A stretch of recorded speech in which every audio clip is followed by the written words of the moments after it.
Aku setiap masuk ke kelas, aku selalu bilang kalian harus punya empati. Sebenarnya be yourself, be confident. Pernah nggak titik down sampai kita kehilangan confident? Pernah, udah. Rezeki itu sudah ditakar dan tidak akan pernah tertukar.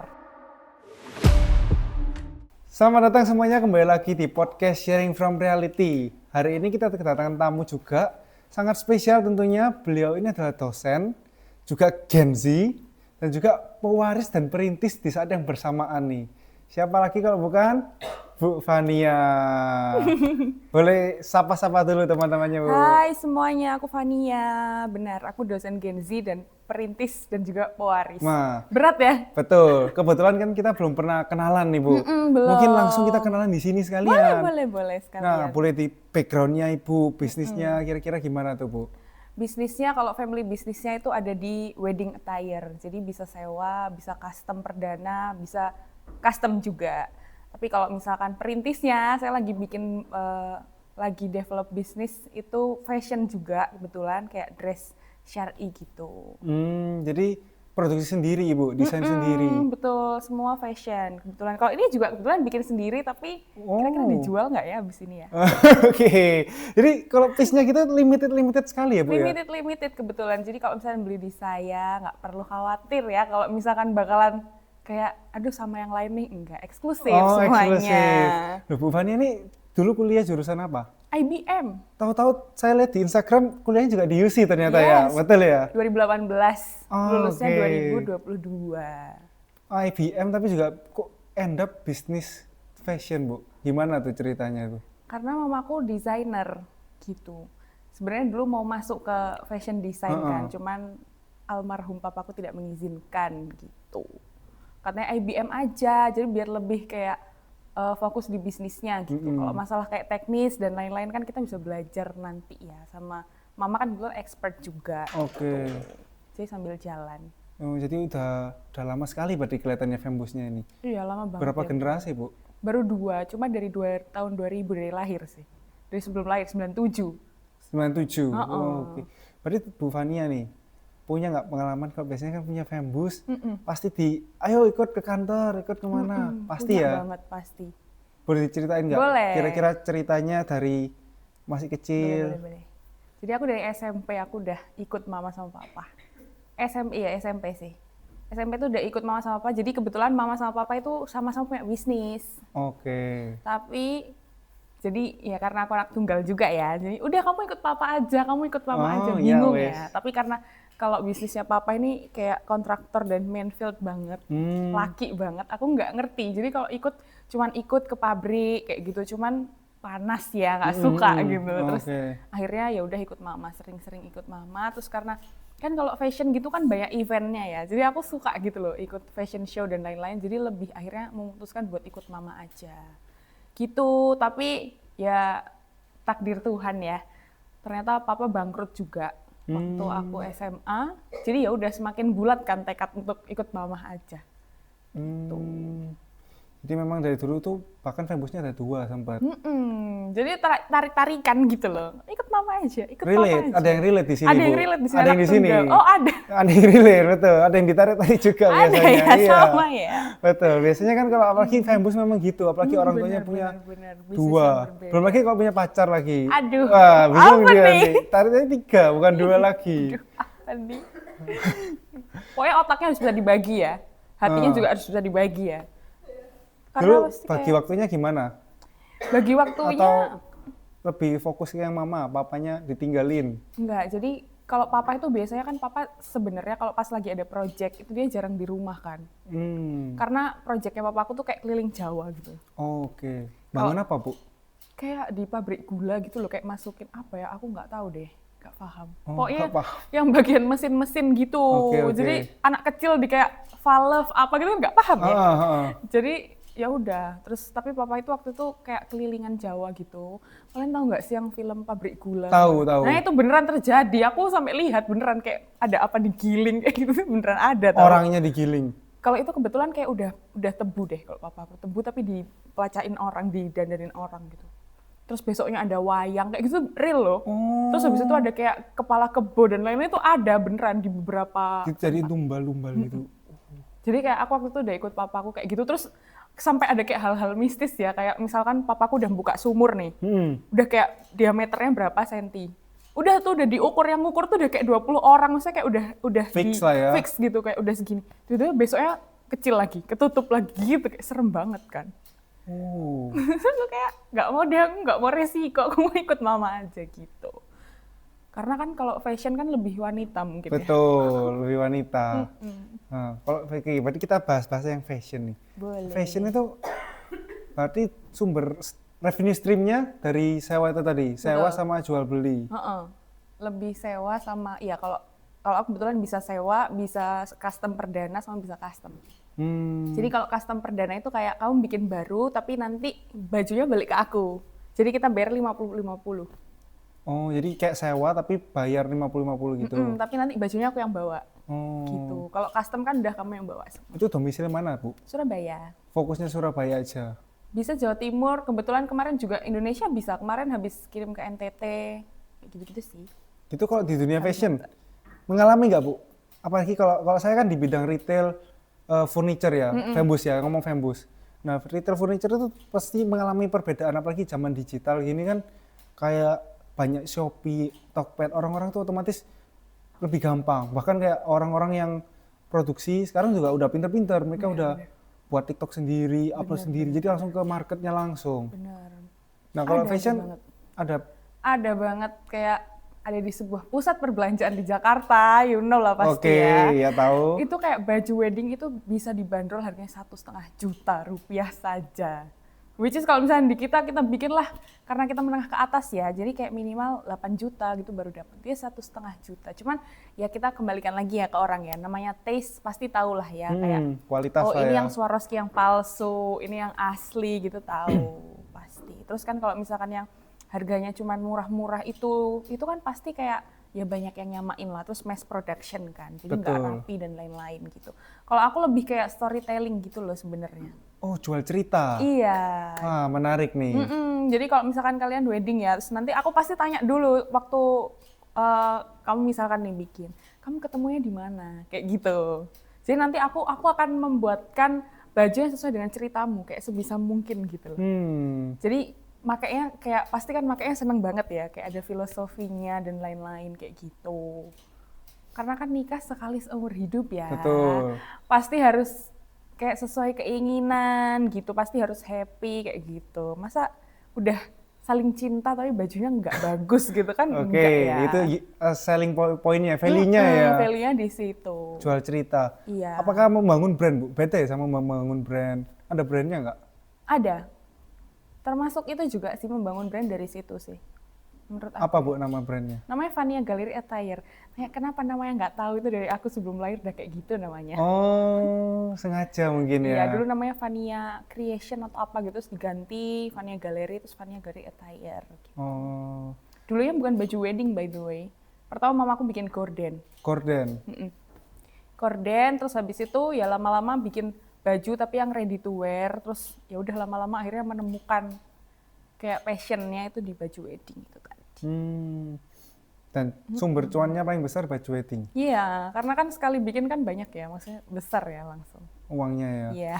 Tapi pada yang bilang kayak perputaran itu lama sih. Lebih lama? Lebih lama ya. Cuman oke lah. Oke ya, nggak masalah ya bisnis, jadi tergantung industrinya, tergantung segmennya ya. Iya. Soalnya kan ada yang bilang kayak perputaran kecil lebih oke, perputaran besar nggak mesti ya Bu ya?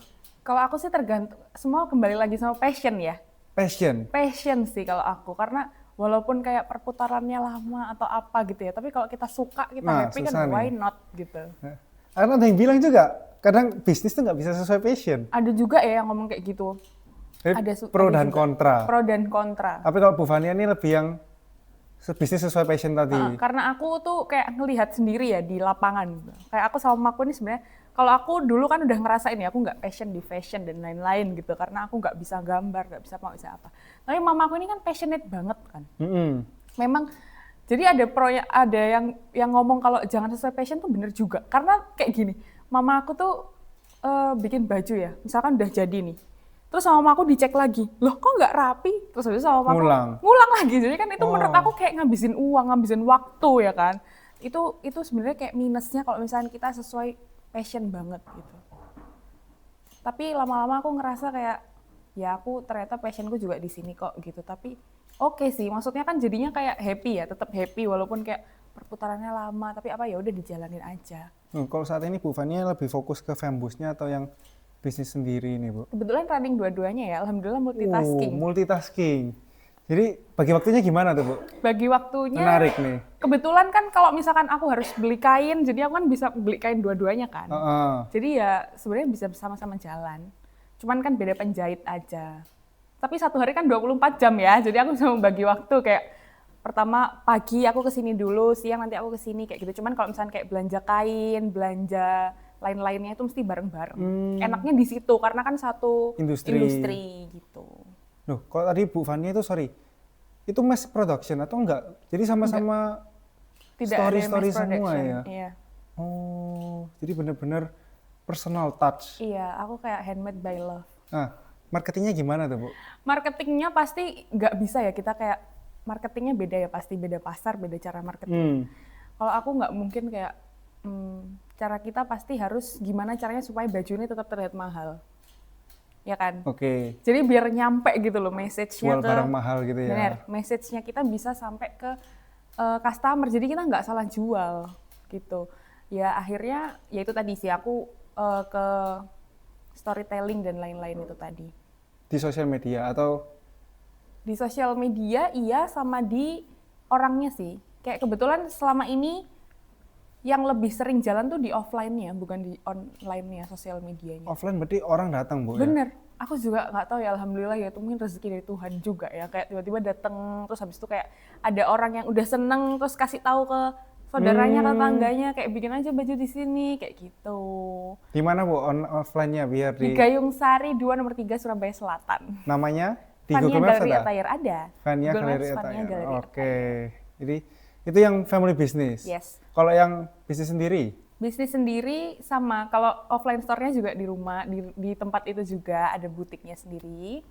Namanya Wear Zaina. Wear Zaina. Yes. Apa sih yang mendorong Ibu untuk bisnis sendiri? Padahal kan udah enak tuh sebenarnya, udah punya Fembus, satu aja. Itu tadi, karena katanya kan perputarannya lama ya Bu, itu tadi. Oke. Nomor satunya itu ya, biar kayak gimana ya caranya biar dapat uangnya lebih cepat gitu, yang kecil-kecil aja deh kayak gitu, tapi cepet. Terus habis itu 2, karena sebenarnya ya ini agak ada agamanya dikit. Jadi bikin bajunya tuh baju syar'i, baju yang dress yang kayak muslim gitu ya. Sesuai dengan syariah. Kadang kan kita kayak kayak kadang aduh kuno nih gitu ya, kayak mau menutup aurat dengan benar tapi aduh kuno, gimana ya aku jadi malu. Jadi biar kita nggak malu ya kita bikin sendiri lah, kan kita punya, kan aku kan punya ininya ya, udah ada channel bikin ini bikin itu, jadi ya udah bikin sendiri aja. Oh, jadi bikin baju yang halal gitu ya, tapi dengan konsep yang modern. Bener, karena kan kadang di luar-luar kan kayak ya kayak gitu lah. Kayak yang Bu Fania pakai sekarang. Yeah. Oke. Gitu. Ada struggle nggak Bu ketika bisnis sendiri? Orang tua setuju? Ada lah pasti ya struggle. Ada, orang tua pasti kayak, kok kamu kerjain itu terus, kok gak bantu mama sekarang gitu, pasti nomor 1. Terus nomor 2 struggle-nya sih ya kayak sama ya kayak kamu tadi, kan enak ya udah kalau sama orang tua ngapain ya kita bikin lagi kesana kemari, capek kan. 2 capek, 3 capek hati lah pasti. Kayak ya kan sebenarnya aku kayak masih di lini yang sama ya, jadi kayak ada beberapa orang yang kayak meragukan gitu loh. Kamu bisa selama ini kan kamu dikelek ya mamamu, kayak betul, gitu loh, itu ada juga kan. Itu sih struggle-nya paling. Terus gimana caranya melewati struggle yang ada itu? Tetap menjadi diri sendiri. Tetap menjadi diri sendiri. Iya, walaupun kayak ya namanya itu pasti kanan kiri ya, pasti diomongin lah kanan kiri kayak kamu jangan ini, kamu jangan itu, tapi ya udah tetap aja jadi diri sendiri, punya prinsip sih, itu lebih kayak dari diri sendiri ya kayaknya. Kalau misalkan dari luar kayak kamu belajar di tempat lain tuh kayaknya nggak ada deh, kayak itu semua dari diri kamu sendiri kan. Kalau aku kayak gitu biasanya menghadapi struggle-nya. Terus kayak nggak usah lihat kayak achievement-nya orang kanan kiri atas bawah itu nanti pasti kayak di kita kayak kok dia udah bisa kayak gitu sih, kok aku belum. Itu juga nanti kayak menurunkan ini kayak kepercayaan dirinya kita kayak gitu sih. Jadi ya itu tadi. Jadi berarti poinnya kok bisa simpulkan ya pede, confident dengan bener, confident. apa yang kita lakukan. Iya, dan sama lagi kalau misalnya kita udah membuat suatu bisnis kan berarti kita udah kayak tanggung jawab ya. Iya. Jadi kita harus kayak ya udah kita harus mempertanggungjawabkan apa yang sudah kita pilih gitu. Dari kapan sih Bu, Ibu membuat bisnis sendiri? Jujur baru kayak tahun kemarin deh, 2024. Oh, masih baru berarti. Iya, jadi baru. kalau dari lama itu kayak cuman kayak planning doang, tapi kayak berani nggak ya? Gitu. Aku Libra by the way. Gimana? Susah. Buat teman-teman mungkin yang sering kayak sama kayak Ibu, rencana, sampai akhirnya bisa eksekusi itu gimana ceritanya? Apakah kepentok sesuatu? Biasanya kan gitu, nunggu mepet. Kalau Gen Z itu kayaknya kalau misalnya planning doang wajar ya. Kayak Wajar. kita jalan itu lihat kanan kiri udah kayak apa aku ini ya kayak gitu ya. Iya. Pasti pemikiran kita tuh liar banget sumpah. Tapi ya sebenarnya kalau aku tuh lebih ke meragukan diri sendiri sebelumnya. Jadi cuman planning tapi kayak emang aku bisa kalau misalnya aku jalanin ini kayak gitu loh, lebih kayak gitu. Terus habis itu ya udah caranya supaya nggak planning doang, ya kita kayak mencari just do it sama pasti kayak untuk duit kita harus ngapain ya? Kita mencari-cari kan. Aku benchmarking ke kanan kiri sana sini, lihat kira-kira bisnis yang kayak gitu itu gimana sih cara jalannya. Kira-kira biar aku oke, jalannya enak itu aku harus ngapain kayak gitu, itu kita harus belajar banget. Jadi supaya kita nggak cuman gimana ya kayak gitu. Jadi ada plan-nya. Oke. Tetap plan sama action. Yes. Nah, fashion kan red ocean ya Bu ya, betul nggak sih? Bener, red ocean banget. Nah, gimana cara kita bisa menang di industri red ocean? Kebetulan kan Shu ini juga F&B kan juga red ocean kayak gitu. Red ocean, bener. Ya kita harus punya values yang beda dari lain. Unique selling point. Unique selling point. Kita harus punya. Jadi kayak misalkan storytelling kayak gitu ya. Aku sih ya 80% ya. Nggak ada yang maksudnya orang lain mungkin kalau misalnya ada brand-brand lain yang punya storytelling gitu oke. Cuman mungkin kan beda sama punya kita nih. Kayak gitu. Jadi ya kamu kan harus nyari nih berarti apa yang kira-kira kamu unggulin di situ. Tapi ada ya brand yang konsepnya itu mirip kayak Ibu? Ada dong pasti. Pasti ya? Pasti ada. Itu di Surabaya juga ada? Ada, I guess.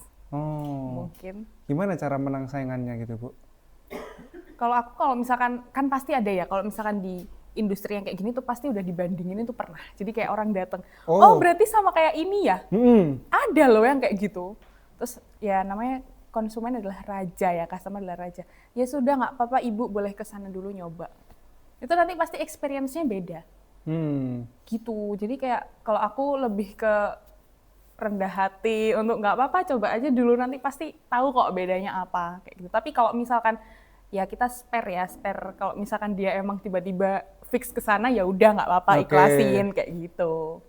Tapi nanti ada beberapa juga orang yang kayak pasti balik lagi ke kita itu ada. Rezeki itu sudah ditakar dan tidak akan pernah tertukar. Takar dan tidak pernah tertukar. Oke. Gitu. Industri fashion. Red ocean banget. Red ocean banget jujur.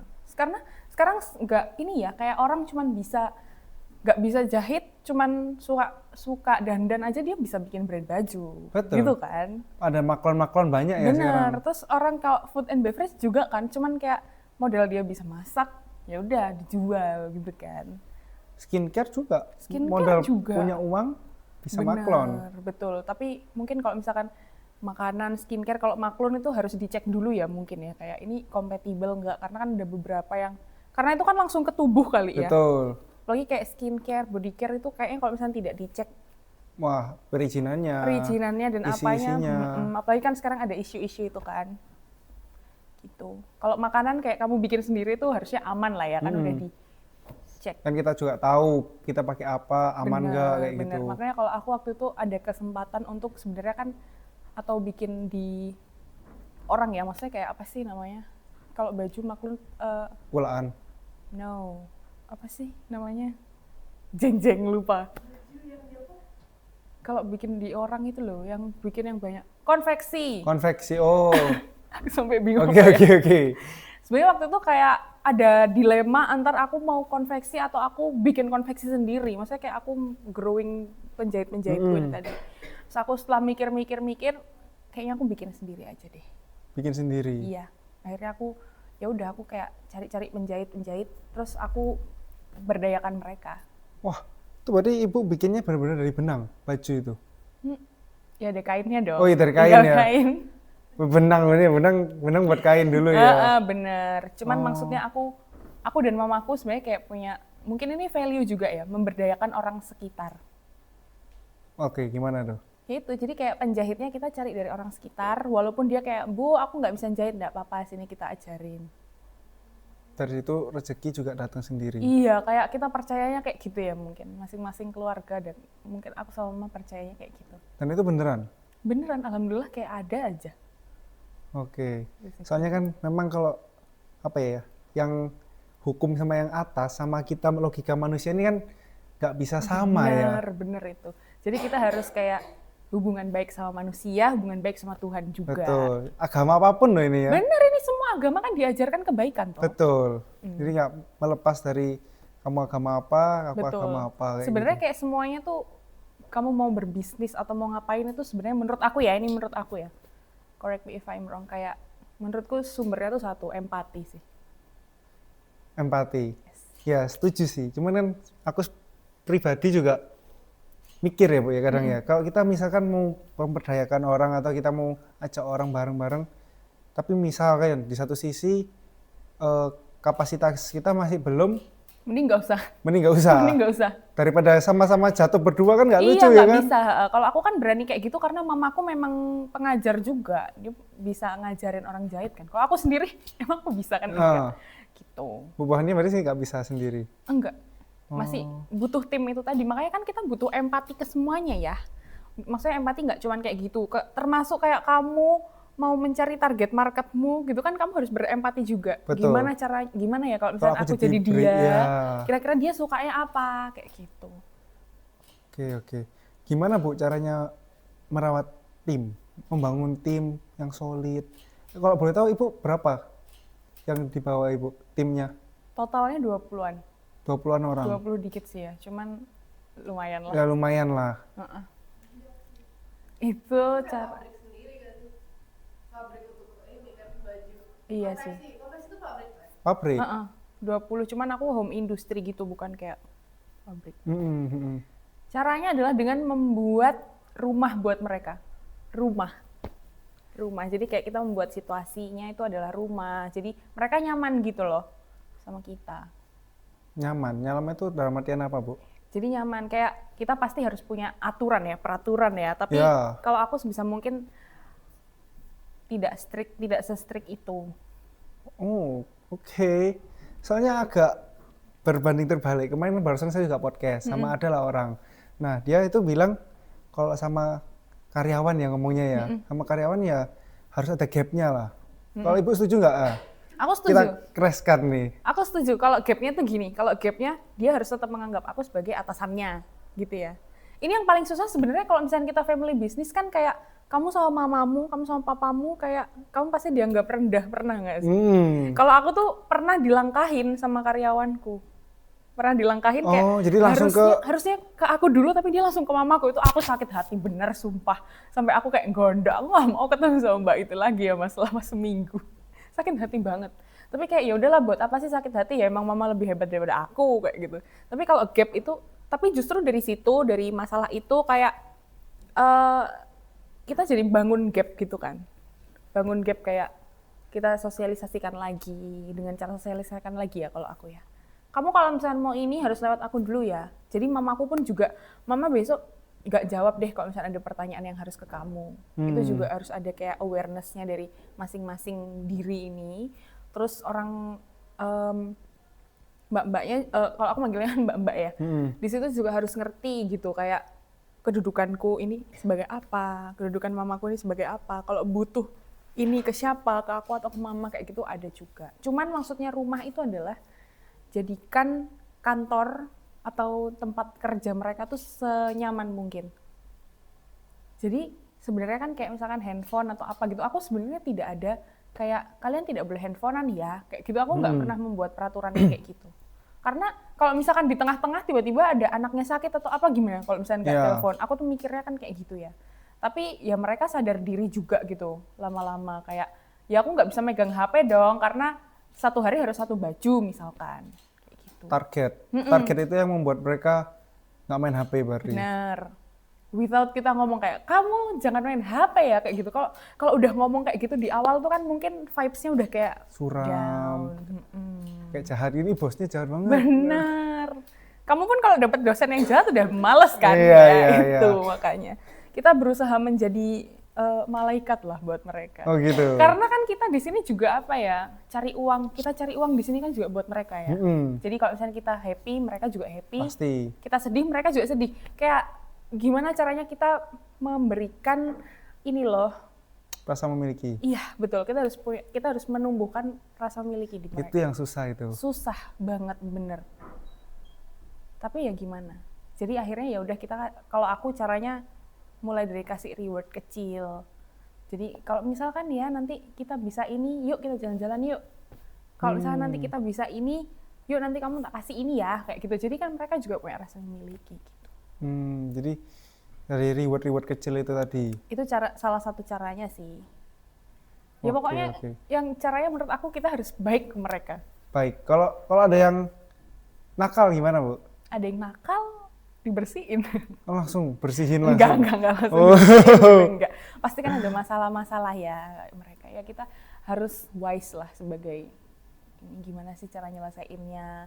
Jadi kita harus paham ya kira-kira. Itu tadi sih empati sih, kayak mungkin nggak sih kalau misalkan nih ya ada sebuah masalah, misalkan ternyata mereka ada yang terlibat sebuah hutang misalkan, pinjol misalkan yang ditagih kita gitu, pernah nih ada. Oh pernah? Pernah, ke rumah loh didatengin sama kayak debt collector gitu, menyeramkan kan. Bingung nih aku nggak pernah utang loh, kenapa ya kok kayak gini. Misi mbak, ada yang atas nama ini nggak? Loh nggak ada. Ini nama saya di sini Vania, bukan itu namanya. Kenapa? Oh katanya ada karyawan sini loh yang ini yang punya utang segini. Kaget aku. Gimana ini kan bagiku udah masalah besar ya karena udah menyangkut kayak kok bisa aku yang disuruh bayar, utangnya seharga sepeda motor lebih lah. Bingung nih kan. Ya udah terus ya kita usir baik-baik dulu orangnya. Tapi aku nggak kasih nomornya karyawanku ya ke dia karena itu memperuncing masalah itu tadi. Besoknya aku panggil orangnya. Kamu kenapa kok kayak gini? Kayak gitu. Jadi emang harus pendekatan personal. Kalau misalkan dia udah merasa dekat sama kita, dia tuh kan pasti minta maaf ya. Tapi kalau minta maaf doang buat apa gitu? Betul. Pasti dia juga kayak membuat itu sebuah pelajaran. Jadi ada personal touch itu tadi. Bener, kita harus ada personal touch-nya. Jadi tetap dong ada buat mereka rumah, tapi satu sisi juga harus ada gap-nya itu tadi. Betul. Kalau ini Bu, jadi Ibu sempat mention, kan kita sebagai kayak pewaris gitu, otomatis ada gap kan antara orang tua kita dan karyawan. Nah, betul. Gimana caranya supaya karyawan ini akhirnya bisa respect nih sama kita? Soalnya kita juga relate lah kayak gitu. Kan kita juga baru, misalkan kayak saya juga baru nyemplung ikut papa kerja misalkan. Otomatis kan nggak tahu apa-apa dong. Iya, benar. Pasti karyawan-karyawan lebih pintar daripada kita. Pasti. Gimana supaya kita dapat respect-nya mereka gitu loh? Caranya adalah kita harus mau belajar sama mereka. Mau belajar? Jadi kan workshopku ini di rumah. Kebetulan rumahku kayak 3 lantai gitu kan. Lantai 1 buat butik, lantai 2 buat tidur, lantai 3 buat workshop. Jadi setiap hari ya aku usahakan ke lantai 3. Bangun tidur gitu ya, habis mandi dan lain-lain, siap-siap naik ke lantai 3. Mbak, hari ini ngerjain apa? Gitu. Tapi kan semua pesanan kan lewat aku ya kebetulan. Jadi aku cekin nih di atas. Mbak, pesanannya Bu ini ada. Oh iya ada Dek, karena aku di situ masih muda, maksudnya masih di antara mereka tuh aku muda dan akhirnya aku dipanggil Dek. Aku nggak mau ganti panggil Mbak atau panggil Bu gitu, nggak mau aku. Ya supaya itu tadi, supaya kayak aku membuat rumah di situ. Jadi kayak nggak apa-apa panggil Dek aja. Ini Dek ada ini gitu. Terus ya udah, Mbak ini gimana caranya kok bisa ya kayak gini gitu, ngerti nggak sih? Kayak gimmick aja. Sebenarnya kita tahu caranya kan. Tapi kayak kok bisa kayak gini ya Mbak, terus tak puji, kok hasil garapanmu kok rapi sih Mbak, kayak gitu. Itu kita kayak belajar di situ. Jadi kan di situ kita juga belajar kan, dulu Dek, caranya Dek. Kalau kamu mau rapi itu kayak gini caranya, diajarin sama dia. Otomatis kita jadi lebih deket.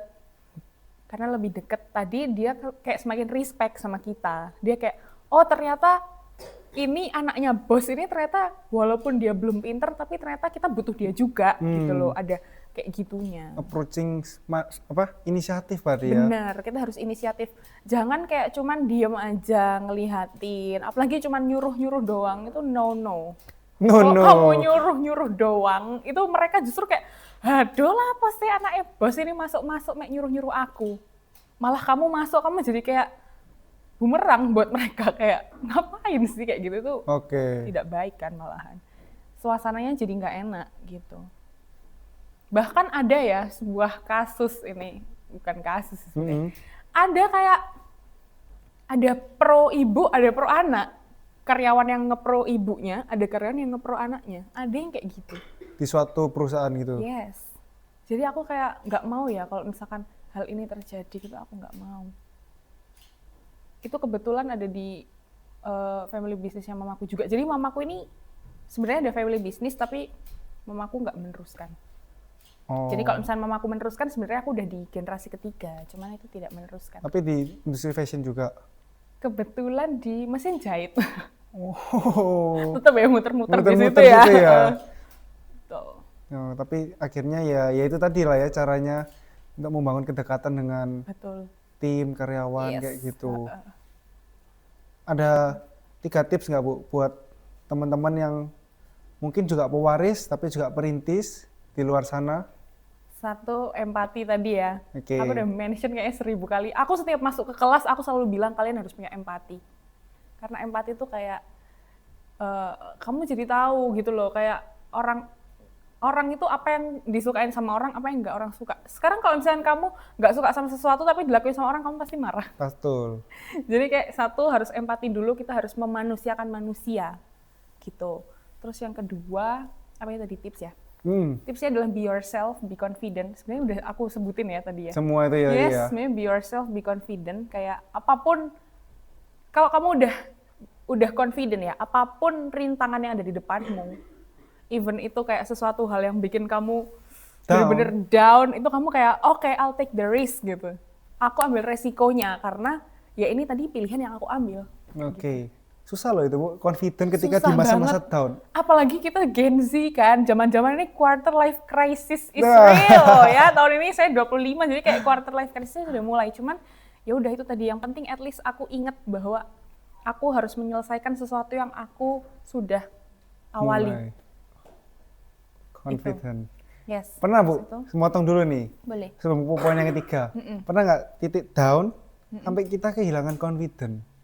Pernah. Nah, gimana cara kembalinya juga? Cara kembalinya adalah kalau aku harus belajar. Orang belajar itu tidak akan takut gagal. Orang berilmu itu tidak pernah takut gagal. Karena dia punya berbagai macam cara untuk gimana caranya aku want to be on top. Makanya kalian harus belajar. Belajar itu nggak harus dari buku ya, by the way ya. Dengan kalian lihat podcastnya Valen aja kalian belajar nih. Gitu. Belajar dari Bu Fania. Oke. Yang ketiga deh, terakhir. Yang terakhir adalah tetap bersyukur, tetap rendah hati. Gitu sih. Gitu aja. 4 ibadah. 4 ibadah, betul. Apapun agamamu, kamu harus ibadah kan? Setuju sih. Karena apa yang memberi rezeki adalah Tuhan, betul. Dengan kita ibadah, kita juga healing kan? Healing. Kadang kayak ada sesuatu yang kita tidak bisa sampaikan ke orang kanan kiri. Mau kita sampaikan kemana kalau tidak ke Tuhan ya? Sip. Gitu. Mantap. Itu penutup untuk podcast hari ini. Mungkin Bu Fani ada kata-kata terakhir nih untuk teman-teman. Kata-kata hari ini. Kata-kata hari ini, rezeki, apa tadi aku ngomong ya? Rezeki sudah tertakar, tidak akan tertukar teman-teman. Jadi tetap semangat. Oke. Thank you. Thank you Bu Fania. Bye, thank you. Yes.